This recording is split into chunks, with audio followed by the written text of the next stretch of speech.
Hi guys, I'm Olivia. Now I'm going to run through Fluent, in which we do computational fluid dynamics modeling. So let's just load Fluent, and we will pick the option as processing option as parallel, and we'll run two processes. So essentially what it does is it's running two processes simultaneously. And the work directory, we will pick the directory that you want to work on. So in this case, we'll pick this and click OK. So we have come to this page here. So what we do is we'll read the mesh. And because I was working on the directory that I want to work on, the mesh file is already there. So what you can do is to put your mesh file in the directory that you want to work on. I'll just click the mesh file that I want on and click OK. So now Fluent is loading the mesh that I selected.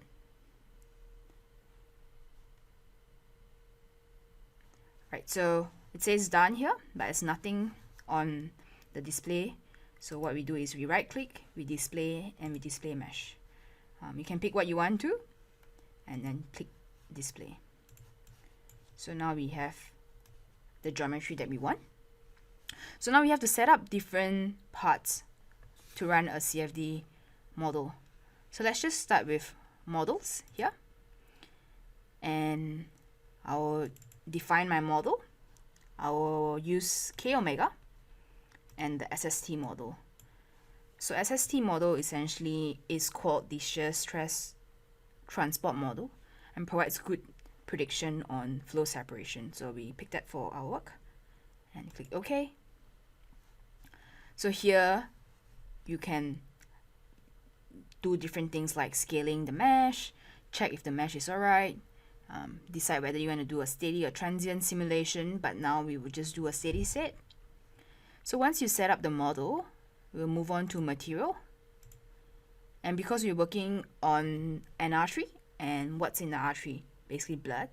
So we will define our material to be blood.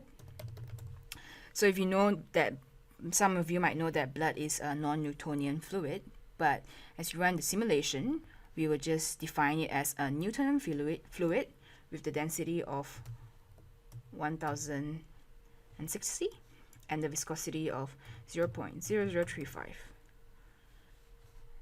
And once we're done with that, we click change or create, and they will ask us if you want to overwrite the air. We will click yes. So now we are essentially setting a constant value for our fluid called blood. But if you want to do a non-Newtonian blood simulation, what you can do is you can define different function and different UDF. So that's what we call user-defined function, and essentially setting the blood to run as a non-Newtonian fluid. But in this case, we will just make it a Newtonian fluid. So once we set up the material, we will move to boundary conditions. So A in and A out are velocity inlets. So we will set it as velocity inlets, and the velocity magnitude will be 0.5. I'll put it as 0.5 for this case. But you'll be given the values for your work, so use the values that is given. And for the type of velocity, A out, similar, I'm just going to set it as velocity inlet and set it as 0.3. Similar thing, you will need to set the velocity based on the ones that is given to you. So the wall, this is just going to be wall. Yeah, it's correctly set up. And V out will be the outflow. So that's boundary conditions. Boundary conditions pretty important for you to set up a correct simulation. And once we finish with boundary conditions, setting the material and the model, we will move on to solution bit. So the solution bit is essentially where we define different bits. So let's start with monitoring. So in monitors, you can pick residual, report files, or report plot. So for residual, it's given as 0.001. That's basically, it gives you good information on the work that you're doing. So to make it more accurate, essentially the residual is where you set your convergence. So I'll just put it as 0.001 for all the criteria. Usually when we run simulations, 10 to the power of -4 or 10 to the power of -5 is the ideal one. But because the mesh is not very fine in this case due to the license restriction, 10 to the power of 3 or 4 will be sufficient for your work. So I'll click OK. So I set the residual and the report files.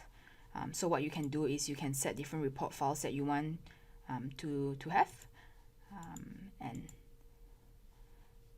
so you can browse and see where you want to put your report file, or you want report plot. You can set click new. Same thing. What you wanna see? Surface report, area, flow rate, different things. So that's depending on what you want to look at. In this case, I'll just not set anything. Just giving you the basic idea of how it works. So once you're done with that, we'll just do the initialization. Hybrid or standard, that's fine. So I'm initializing it. Once we've done with that, we will set up our calculation activity. Whether you want it to autosave, what it does is it saves every single file based on the number of iteration that you give. So if you want it to save every file after 10 iteration, then just put 10. But yeah, up to you. And run calculation. So I've double-clicked that. So the number of iterations I get, essentially what it means is how many times you want the computer to do the math to run the iterations before it reaches convergence. So convergence is the values that you set at the residual, if you remember. So I'll just put 3000. What the computer does, it runs 3000 iteration, and if until the 3000th iteration it hasn't reaches the residual convergence that you give, it will just stop there. So let's just calculate that. Basically what it does is, it gives you the values that you set, the residuals plot, because we set it up, remember, and it's just doing the simulation.